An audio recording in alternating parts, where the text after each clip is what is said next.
Est-ce que vous avez déjà rêvé étant gosse d'être lâché seul dans un magasin de jouets? Eh bien ce film est pour vous. Roofman de Derek Cianfrance. Le film est adapté de la folle histoire de Jeffrey Manchester, célèbre pour avoir cambriolé un grand nombre de McDonald's à la fin des années 90 en passant par le toit. Puis il va s'échapper de prison et vivre caché dans un Toys R Us pendant 6 mois. Le film est arrivé chez nous par Prime Video et je souhaite vous le recommander car c'est un bon feel-good movie.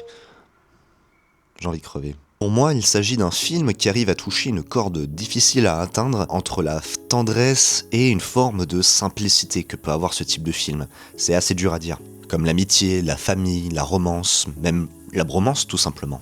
Bref, de belles choses ridiculement humaines. La petite vie que se crée Jeffrey à l'intérieur de ce grand magasin de jouets a vraiment ravivé quelque chose de très enfantin chez moi et qui a contribué vraiment à ce côté feel good. Au casting, on a Channing Tatum qui est super attachant comme je l'ai dit, Kirsten Dunst parce que merci à Civil War d'avoir rappelé à Hollywood qu'elle existait, puis Peter Dinklage pour les têtes les plus connues. Dans les rôles secondaires, il y a aussi un acteur que j'apprécie énormément depuis Sorry to Bother You, Lakeith Stanfield. Sorry to Bother You d'ailleurs, un vrai ovni drôle si vous ne l'avez pas vu. Et le réalisateur n'est pas n'importe qui puisqu'il s'agit de Derek Cianfrance qui a réalisé entre autres Blue Valentine, la apparemment très bonne mini-série I Know Much This True, mais surtout un film que j'aime beaucoup, The Place Beyond the Pines avec Ryan Gosling. J'espère que le film vous captivera autant qu'il m'a fait sourire.